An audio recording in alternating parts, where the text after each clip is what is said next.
Hello viewers, welcoming you all in this video study material. This is Abhishek and you all are watching a MATIA tutorial sponsored by Webasto. तो अपने last video में मैंने आपको derivation बताया था Lorentz transformation का।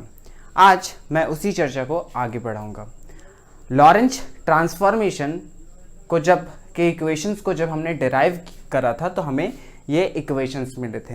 ये हमारे लॉरेंज ट्रांसफॉर्मेशन के इक्वेशंस और ये हमारे इनवर्स लॉरेंज ट्रांसफॉर्मेशन इक्वेशंस। तो यहाँ पर हमारे पास अगर दो फ्रेम है, एक एस फ्रेम है, एक एस प्राइम फ्रेम है, और अगर हमें किसी इवेंट को, किसी पर्टिकुलर इवेंट को जो एस फ्रेम में है, अगर हमें उसे अगर एस प्राइम फ्रेम में लिखना है, या एस प्राइम फ्रेम में अगर कोई इवेंट है उसे हमें एस फ्रेम में लिखना है, तो हमें लॉरेंज ट्रांसफॉर्मेशन इक्वेशंस का यूज करना पड़ेगा। लॉरेंज ट्रांसफॉर्मेशन इक्वेशन, ये जो नोमेनक्लेचर है, इसमें जो लॉरेंज वर्ड है ये हेनरिक लॉरेंज के ऊपर है, जो कि एक डच फिजिसिस्ट थे। उन्होंने ही इन इक्वेशंस को डिराइव करा था। लेकिन आइंस्टीन ने जैसे इनका यूज करा, मैक्सवेल ने जिस तरीके से इन इक्वेशंस का यूज करा, उस तरीके से इवन खुद लॉरेंज को भी नहीं पता था कि इन इक्वेशंस का ऐसे यूज हो सकता है ना। तो यहाँ पर आप देख सकते हैं कि ये जो t है ना, t प्राइम जो है वो यहाँ पर आप देख सकते हैं कि ये t और x दोनों पर डिपेंड कर रहा है। यानी कि सिर्फ हमारा जो x कोऑर्डिनेट है, गैलीलियन ट्रांसफॉर्मेशन में हमारे पास इक्वेशन क्या था, x prime equals to x minus we t, है ना। तो वहाँ पे था कि जो पोजीशन कोऑर्डिनेट है वो सिर्फ स्पैटियल कोऑर्डिनेट है, वो स्पैटियल कोऑर्डिनेट पर डिपेंड करेगा और टाइम पर डिपेंड करेगा। लेकिन आइंस्टीन ने हमें बताया कि जो टाइम कोऑर्डिनेट है वो स्पेटियल कोऑर्डिनेट्स पे भी डिपेंड करेगा और टाइम कोऑर्डिनेट्स पर भी डिपेंड करेगा, है ना। टाइम जो है वो एब्सोल्यूट नहीं है। क्लासिकल मैकेनिक्स में एब्सोल्यूट टाइम का जो कंसेप्ट था, एब्सोल्यूट स्पेस का जो कंसेप्ट था, वो रिमूव हो चुका है। ठीक है। स्पेशल रिलेटिविटी में एब्सोल्यूट क्या है, तो लाइट की स्पीड जो है वो एब्सोल्यूट है। अब यहाँ पर ये जो गामा फैक्टर है या लॉरेंज फैक्टर है, जिसकी वैल्यू मैंने आपको बताई थी कि गामा की वैल्यू क्या है, गामा की value 1/√1 minus V square upon C square है ना। ये लॉरेंज फैक्टर है।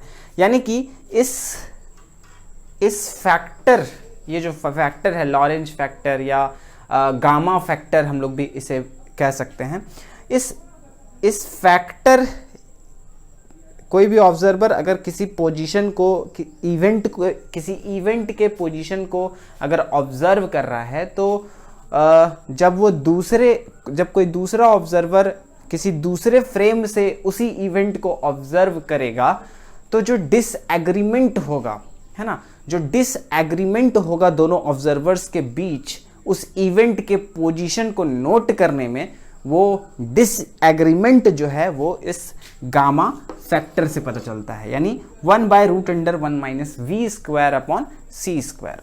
अब इस गामा फैक्टर के लिए अगर हम लोग एक ग्राफ प्लॉट करें, है ना, ग्राफ प्लॉट करें अगर हम लोग गामा और भी के बीच, है ना, तो आप देख सकते हैं जब ये वेलोसिटी जो है, यानी फ्रेम की जो वेलोसिटी है ना, दो फ्रेम्स हैं हमारे पास जो रिलेटिव, दोनों एक दूसरे दोनों के बीच जो रिलेटिव वेलोसिटी है वो v है, यानी दोनों एक दूसरे से v रिलेटिव वेलोसिटी v से मूव कर रहा है।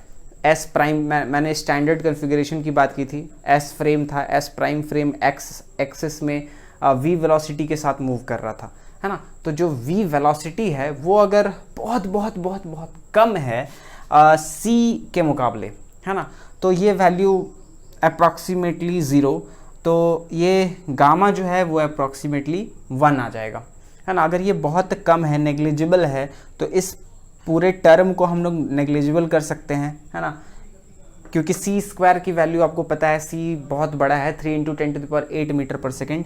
और अगर ये v बहुत छोटा है तो हम लोग इस टर्म को इग्नोर कर सकते हैं। यहाँ हमें सिर्फ √1 मिलेगा और 1/√1 = 1, है ना। यानी अगर गामा 0 है तो सॉरी अगर भी अगर 0 है तो गामा 1 रह सकता है ना।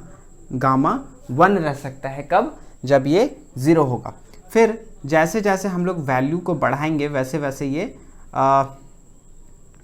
इंक्रीज होता जाएगा। और जब हम लोग इसकी वैल्यू c रख देंगे तो ये c² कैंसिल आउट, तो यहाँ पे 1 यानी 1 - 1 0, यानी ये इन्फिनिटी, यानी ये धीरे धीरे धीरे इंक्रीज कर जाएगा, है ना। जब ये वेलोसिटी c के पास पहुँच जाएगी तो ये वैल्यू जो है ये इंक्रीज कर जाएगी, और ये इंक्रीज करते करते हमें यहाँ पे क्या मिल जाएगा, 1 - 0 व्हाट, नॉट डिफाइंड, है ना। तो ये बहुत ज़्यादा इंक्रीज कर जाएगा, ये डिफाइंड नहीं होगा उसके बाद गामा। अगर यहाँ पे c वेलोसिटी के साथ अगर दोनों फ्रेम्स की रिलेटिव वेलोसिटी लाइट के स्पीड के बराबर हो गई तो ये जो गामा है ये नॉट डिफाइंड हम लोग बोल सकते हैं, या फिर इनफाइनाइट स्पीड, यानी बहुत ज़्यादा ये फैक्टर जो है डिसएग्रीमेंट का जो फैक्टर है, लॉरेंज फैक्टर जो है, गामा फैक्टर जो है वो नॉट डिफाइंड हो सकता है या फिर इनफाइनाइट हो सकता है ना। तो ये हमारा गामा और v वेलोसिटी के बीच का रिलेशन। तो अब हम लोग मैट्रिक्स फॉर्म में लिखने की कोशिश करते हैं अपने लॉरेंज ट्रांसफॉर्मेशंस को। तो इस तरीके से हम लोग अपने लॉरेंज ट्रांसफॉर्मेशन को मैट्रिक्स फॉर्म में लिख सकते हैं, है ना। यहाँ पे आप देख सकते हैं, यहाँ पे मैंने हमारे s प्राइम फ्रेम में जो कोऑर्डिनेट्स हैं ct prime, x prime, y prime, z prime, उनको मैंने एक कॉलम मैट्रिक्स में रखा है, और इधर हमारे s फ्रेम में जो कोऑर्डिनेट्स हैं वो हैं, और यहाँ पर ये जो टर्म है ये है हमारा लॉरेंज ट्रांसफॉर्मेशन मैट्रिक्स, है ना। ये हमारे s फ्रेम में जो कोऑर्डिनेट्स हैं वो, ये हमारे s प्राइम फ्रेम में जो कोऑर्डिनेट्स हैं वो, और ये जो मैट्रिक्स है इसे हम लोग बोलेंगे लॉरेंज ट्रांसफॉर्मेशन मैट्रिक्स। तो आप देख सकते हैं अगर हम लोग इसे सॉल्व करें तो हमें फिर से हमारा लॉरेंज ट्रांसफॉर्मेशन इक्वेशन मिल जाएगा। जैसे कि अगर हम लोग गामा इंटू सी टी करें, है ना, तो ये कैसे टूटेगा, गामा सी टी माइनस, क्योंकि यह माइनस साइन है, minus gamma V C X, तो ये minus gamma V x upon C, है ना, इक्वल्स टू इधर सी टी प्राइम। अब ये सी टी प्राइम सी को इधर भेज दे अगर हम लोग, तो यहाँ पर सी स्क्वायर, ये सी और ये सी कट गया, तो ये सी चला गया, ये सी चला गया। अब गामा अगर हम लोग बाहर निकाल लें तो T minus V x upon C square, ठीक है। ठीक उसी तरीके से अगर हम लोग सेकेंड रो को इस कॉलम से मल्टीप्लाई करें तो फिर हमें एक्स प्राइम के लिए जो इक्वेशन था वो हमें मिल जाएगा, है ना। X prime equals to what, x prime equals to gamma x minus we T, तो उसे भी देख लेते हैं। एक्स प्राइम ये है, तो ये एक्स प्राइम इक्वल्स टू ये minus gamma V C into C T, तो सी और ये सी कैंसिल हो गया, तो माइनस गामा वी टी, और यहाँ पे गामा और यहाँ पे ये x, ये 0, ये y, ये 0, ये z, तो गामा x यानी प्लस गामा x, तो ये क्या आ गया, गामा अगर हम लोग कॉमन ले ले तो x minus V into T. तो इस तरीके से हम लोग अपने लॉरेंज ट्रांसफॉर्मेशन इक्वेशंस को मैट्रिक्स फॉर्म में लिख सकते हैं।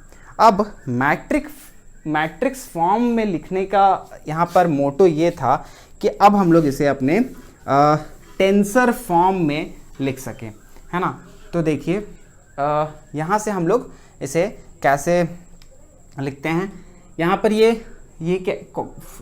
एस प्राइम फ्रेम का कोऑर्डिनेट है, तो हम लोग इसे एक्स प्राइम म्यू एज्यूम कर लेते हैं, ठीक है। म्यू एज्यूम करने से ये म्यू की वैल्यू कहाँ से कहाँ तक है, तो ये म्यू की वैल्यू 0, 1, 2, 3, 4, ठीक है। म्यू 0 x प्राइम 0, ये x प्राइम 1, ये x प्राइम 2, ये x प्राइम 3।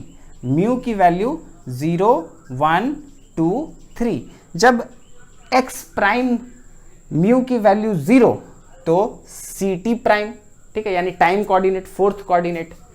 जब यहाँ पे 1 तो ये x coordinate prime s prime frame में। जब यहाँ पे 2 तो y प्राइम, जब यहाँ पे 3 तो z प्राइम, ठीक है। अब ठीक उसी तरीके से हम लोग यहाँ पर एज्यूम करते हैं कि ये जो है ये x0, ये x1, ये x2 और ये x3, ठीक है। तो इन कोऑर्डिनेट्स के लिए हम लोग क्या लिख सकते हैं, x कोई भी एज्यूम कर लीजिए, x न्यू, ये म्यू इधर, वो न्यू है ना, तो इधर हम लोग क्या लिख सकते हैं, x न्यू। अब इसकी बारी, ठीक है, तो इसे हम लोग इससे डिनोट करते हैं, ठीक है। अब यहाँ पे ये म्यू यानी यहाँ वाला और ये न्यू यानी ये कोऑर्डिनेट वाला, ठीक है।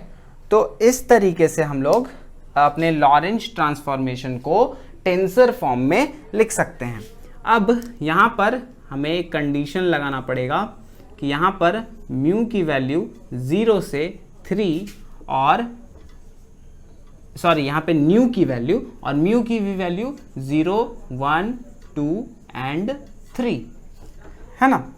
जब आप x की वैल्यू x म्यू, यहाँ पे म्यू जो है म्यू की वैल्यू 0 रखोगे तो आपको सी टी मिलेगा, है ना। जब 1 रखोगे तो x प्राइम मिलेगा, जब 2 रखोगे तो y प्राइम एंड 3 पे z प्राइम, ठीक है। उसी तरीके से यहाँ पर, और उसके बाद यहाँ पर जब आप म्यू की वैल्यू 0 रखोगे तो आप यहाँ पर हो, और न्यू की वैल्यू 1 रख 0, म्यू और न्यू दोनों की वैल्यू जब 0 तो ये वैल्यू, जब म्यू की वैल्यू 0 और न्यू की वैल्यू 1 तो ये वैल्यू, फिर 0, 2, फिर 0, 3, फिर 1, 0, यानी म्यू की वैल्यू जब 1 और न्यू की वैल्यू जब 0, यहाँ पे म्यू की वैल्यू 1 और न्यू की वैल्यू कितनी 1, यहाँ पे 1, 1 है ना, फिर यहाँ पे 1, 2, फिर यहाँ पे 1, 3, फिर यहाँ पे 2, 0, 2, 1, 2, 2, 2, 3, फिर यहाँ पर 3, 0,